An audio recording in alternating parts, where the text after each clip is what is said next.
I read this book, Robinhood, and today is Thursday.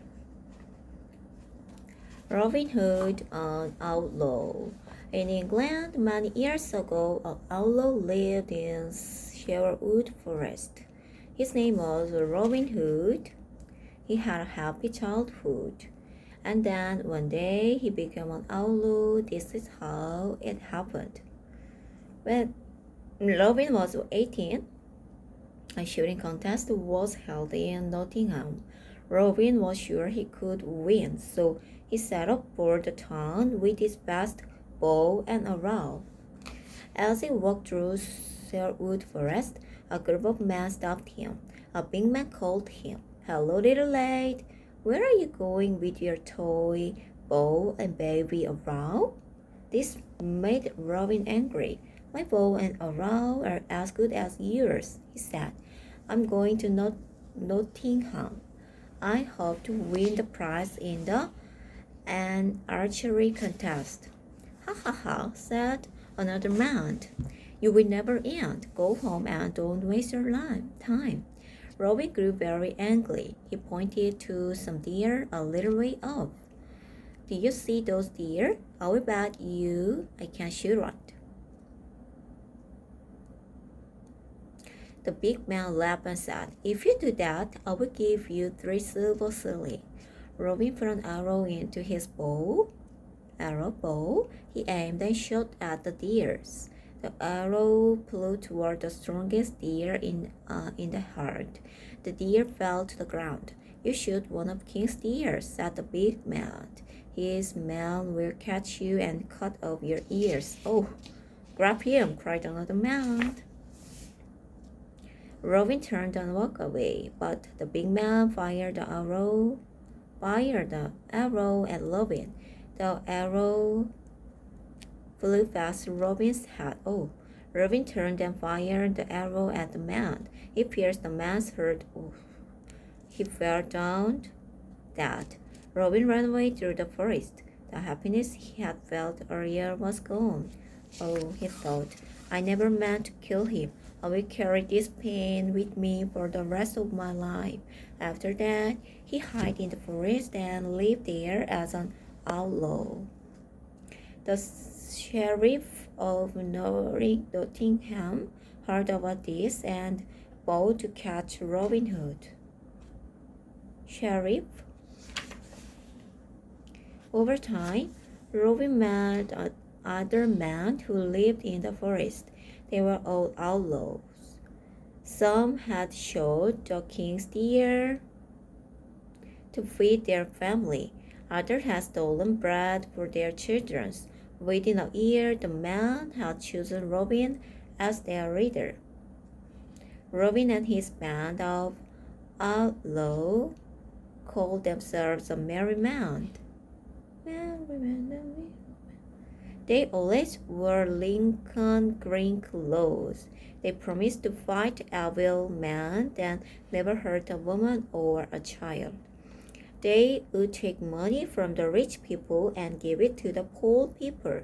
Soon, Robin and his merry men became famous. The people of Nottingham trusted Robin and his men. They told stories about his adventures. Robin Hood was their hero, and this made the sheriff very angry. One morning, Robin was walking in the forest. He came to a little stream with a narrow bridge across it. On the other side, the river was stranger. On the other side of the river was a stranger. He was very tall and white, and he carried a long, thick stick. "Step aside and let me pass," called Robin. "No," said the stranger. "You let me pass, or I will hit you with this stick. I'm a better man than you." "We will see who is better man," said Robin. "I will fight you." Robin cut a long branch from a tree. Then he shaped it with his knife. "Now," said Robin, "the first to fall into the stream is the loser." Robin stepped quickly to the middle of the bridge, and the stranger did too. "Oh!" Robin swung his staff at the stranger's body. The stranger swung his staff at Robin's. Robin jumped back and blew mist.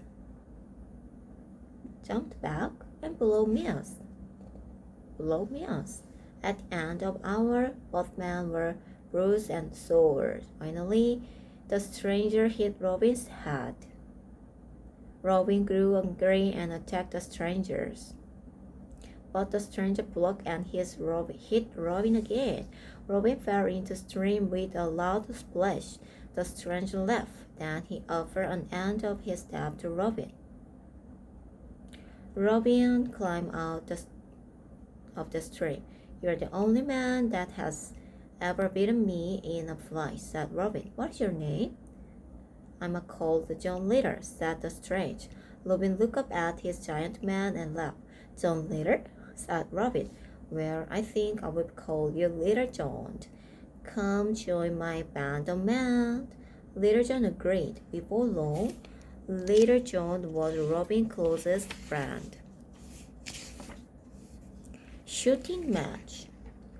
The sheriff of Nottingham wanted to catch Robin Hood. One day he had an idea.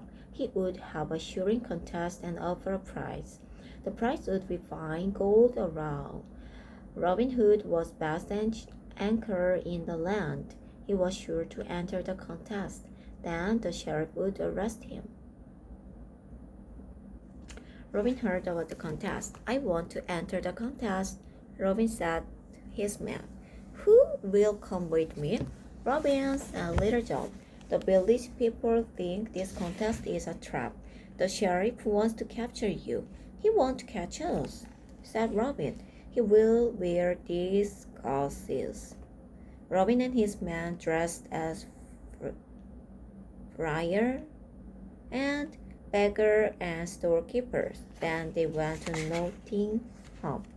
Disguise. "We will wear disguise." Disguise. Where disguise mean? Beggar disguise? I don't know. Wear a disguise mean we won't catch a we will wear disguise. Mean make the people the other people. Everyone in the town attended the contest. Sheriff and his wife sat in chairs high above shooting range. A childhood friend of Robin's, Maid Marian, sat beside them. Her father, the Earl of Huntington, sat beside her.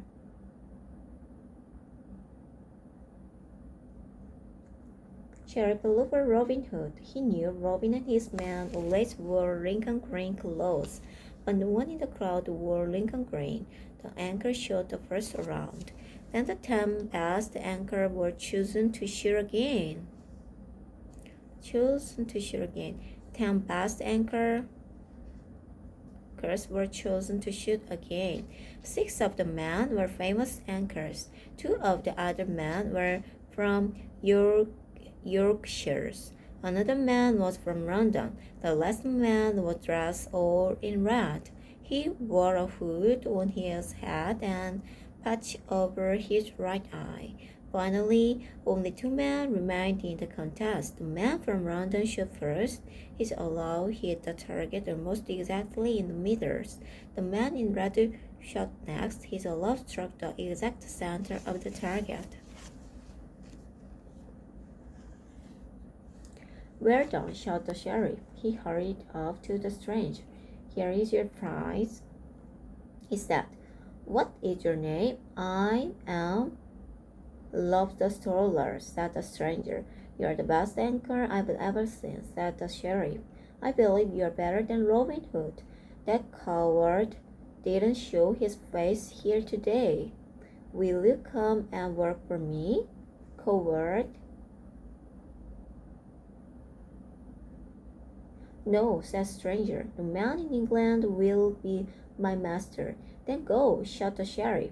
"Leave town before I order my men to beat you." "Yes, sheriff," said the stranger. He walked away from the sheriff and went to the maid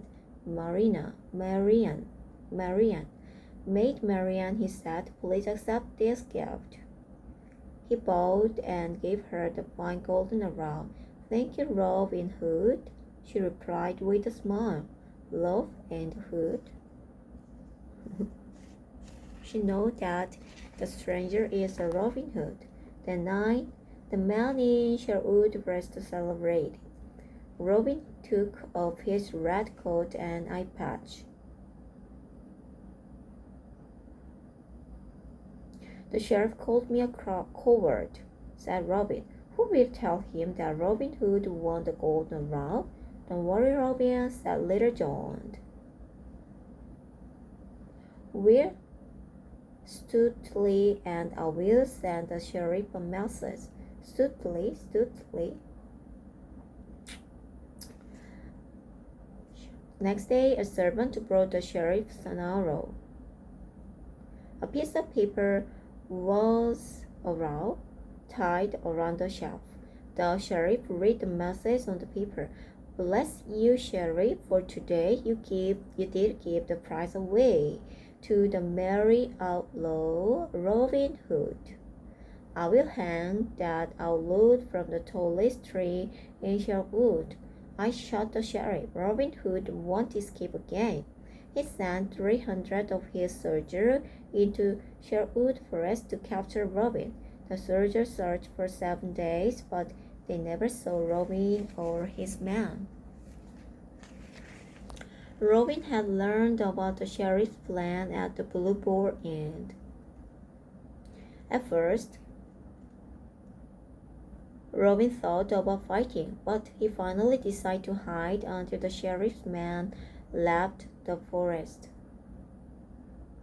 But on the 8th day, Robin sent Will Stuteley to find out what the soldiers were doing. Will, dressed as a friar, he put a brown robe over his suit of Lincoln green. Then he went to the Blue Boar Inn to talk to the innkeeper. Some soldiers were at in the inn, but Will was not afraid. As she sat down, the innkeeper's cat looked around his lap. The soldiers saw the green clothes under Will's robe, so they captured Will and took him to the sheriff. The innkeeper sent his daughter to tell Robin the news. They will hang Will tomorrow, she said. No, they won't, said Robin. We will save him. Early next morning, Robin and his men arrived at Nottingham town. They waited outside the town gates until afternoon. Soon a crowd began to gather. Everyone knew that brave Will Stuteley would be hanged that day. Finally, a cart rolled through the gates with Will inside.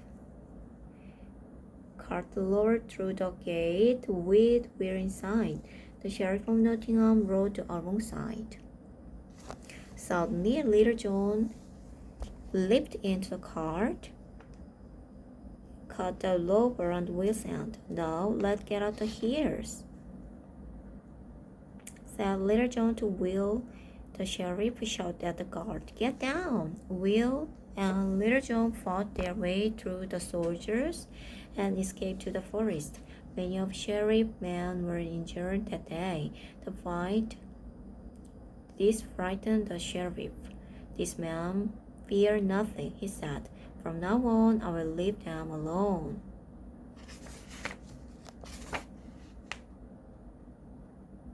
Will Scarlet and Friar Tuck. One morning, Robin Hood and Little John were in the forest. They heard someone on the path, so they hid behind a tree.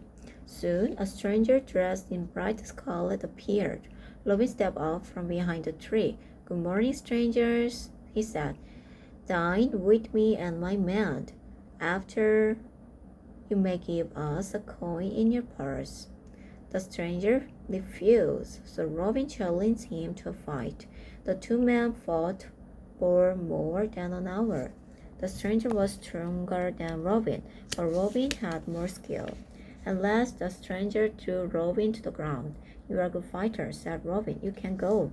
I know you, said stranger. You are the owlet, Robin Hood. Yes, said Robin. This is my name.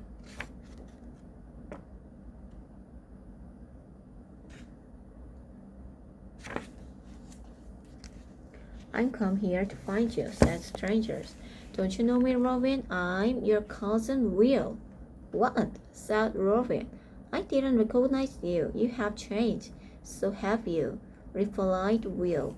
Tell me, said Robin, how are Marian and your fathers? They're well, said Will. They are both secretly proud of you. But why are you here? Asked Robin. I'm an outlaw now, like you, said Will. I accidentally killed one of my father's servants. The man was a spy for the sheriff. My friend, said Robin, you must join my band of men. I will join you, said Will happily. But first, said Robin, you need a new name. We will call you Will Scarlet. Robin Hood always invited the best fighter to join him. Will told Robin about a buyer named Tuck. The buyer was a great fighter. He's stronger than you or Little John, said Will, and he's clever.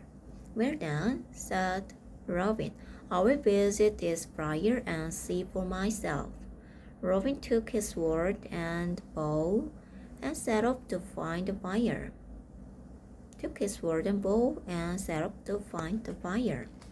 Flyer. He came to a small stream and sat beneath the tree to rest. Suddenly he heard footsteps. Then a friar appeared. He was very fat. He had a sword in the belt of his robe. Over his robe he wore a steel breastplate. He carried a large meat pie in one hand. Robin put an arrow into his bow. Hey, friar, called Robin, carry me over the water or I will hurt you. The friar jumped at the sound of Robin's voice and dropped his pie. Then he looked at Robin. Put down your bow, said the friar. I will carry you across the stream. Robin climbed on his back. Then the friar carried Robin across the stream. Thank you, friar, said Robin. You're welcome, said friar. The Bible says, do for others what they do for you. So now you must carry me back across the water. I will do as you ask, said Robin. One good turn deserves another, so he carried the friar back across the stream. Then he made the friar carry him across the stream again, but halfway across, Robin fell from a friar back into the waters.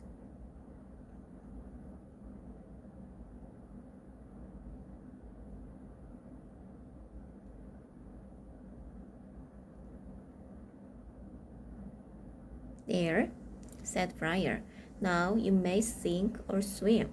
The friar walked across the river bank. Robin sat in the middle of the stream. It was very wet and very angry. He began shooting a arrow at the friar, but he arrow bounced off the friar's steel breastplate. Soon all Robin's arrows were gone. Come and fight me, cried Robin. As you wish, said the friar. The friar drew his sword and walked into the stream. He and Robin began mighty battles. Suddenly, Robin stepped on a stone.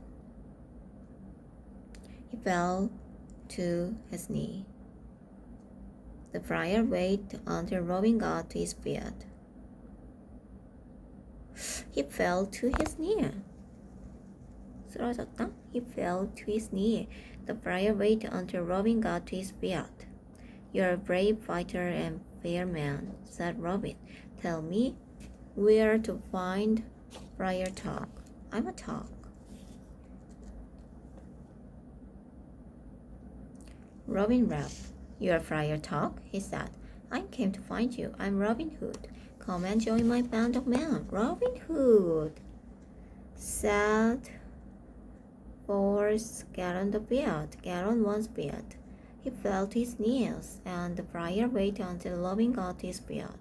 Robin Hood, said the friar. He began to laugh too. Yes, I will join you. They set out on the journey back to the Sherwood.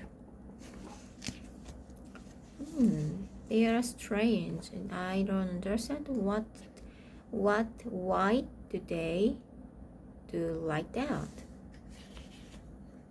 It's strangers. Why do they fight? Or why do they carry them across the stream?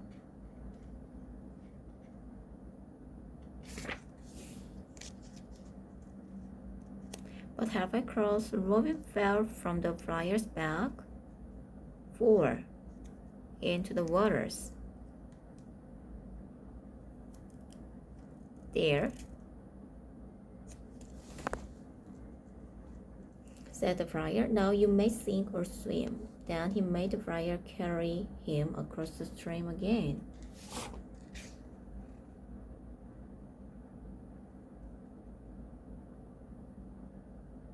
Carried the friar back across the stream.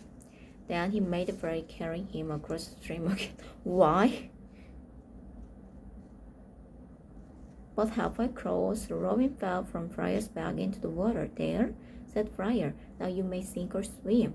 The friar walked across the river bank. Robin sat in the middle of the stream. He was very wet and very angry. 왜 왔다 갔다 하는 거지? 이해할 수가 없네. I don't understand what they carry themselves across the rivers. Understand why do they do that? Peter drew his sword and walked into the stream. He began to fight battles. Suddenly, Robin stepped on a stone. He fell to his knee. The friar waited until Robin got his beard. You're brave fighters and a fair man.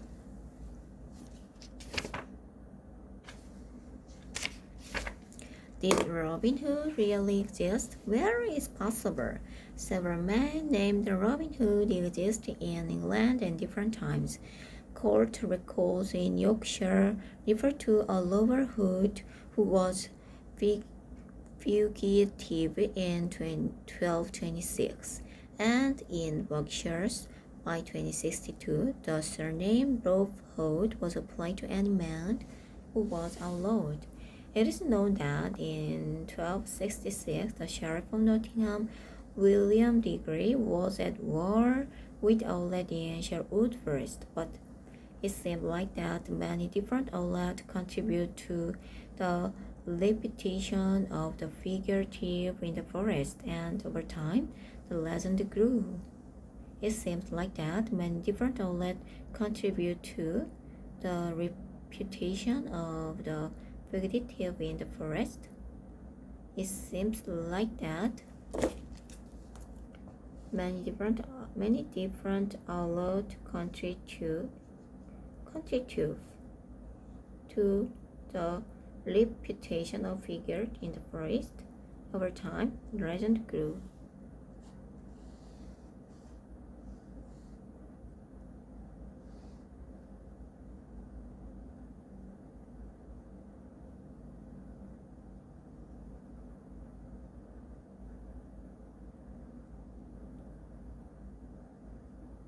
Reputation means 명성, fugitive, 도망자 in the forest, and over time the legend grew. In the early legend, Robin Hood was not an aristocrat as he was later portrayed.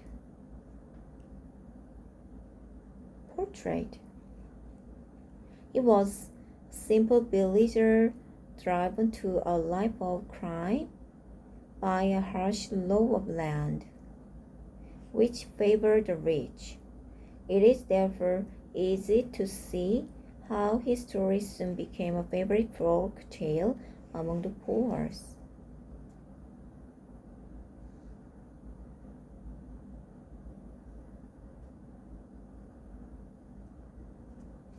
There is, in the ground of Kirklees Priory, an old gravestone, making the final resting place of one Loverhood. Proof that part of tale may be true. It would be nice to think so.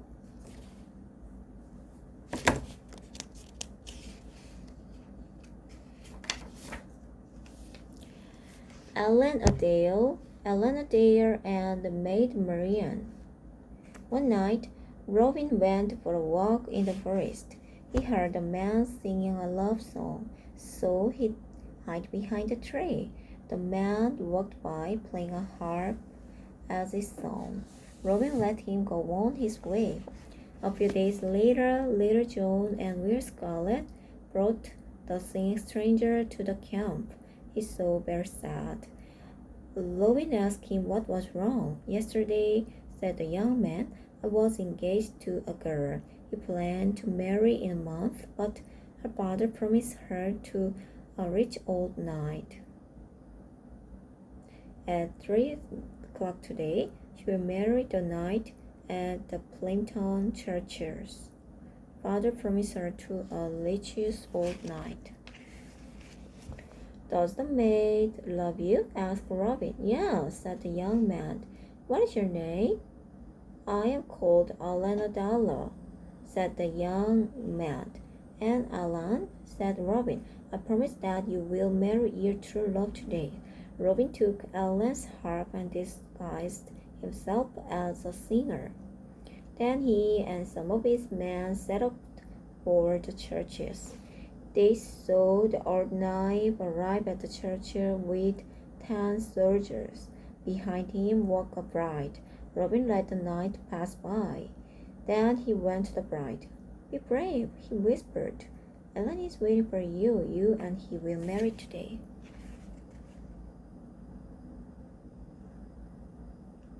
When they were inside the churches, Robin and his men took out their weapons. Don't move. Robin shot to the old knight and his soldiers. The bride will choose her own husband. Just then, Elena Dollar arrived with Will Scarlet. Oh, no, maiden, said Robin. Who will you marry? The Marian smiled at Ellen. She took his arm. Then Friar Tuck walked to the altar. Alan and his maid kneeled before him. Tuck began the marriage ceremony. After the wedding, Alan and his bride went to live with Robin and his men with Sherwood Forest. A few weeks later, Robin went hunting. He was dressed as a beggar. As he walked, he thought of Maid Marian. He thought of her often since Elena Dowless' wedding. She was his best friend when they were young. She was now a beautiful young woman. In the distance, Robin saw a deer, so he drew his bow. But the deer fell to the ground before Robin fired his arrow. Someone else had shot the deer. Suddenly, a slim youth appeared and ran toward the deer. How dare you shoot the king's deer? Said Robin. I have as much right to shoot them as the king, said the youth. The youth's voice seemed familiar to Robin. Who are you? She asked. Why are you in the forest alone? I came to find Robin Hood, said the youth. Queen Eleanor needed his help. Suddenly, Robin saw a fine gold round chain around the young man's neck. Marian, cried Robin, is it you? Yes, cried Marian. Robin, I didn't know you. Why are you here? Said Robin. I have a message from Queen Eleanor, said Marian. King Henry has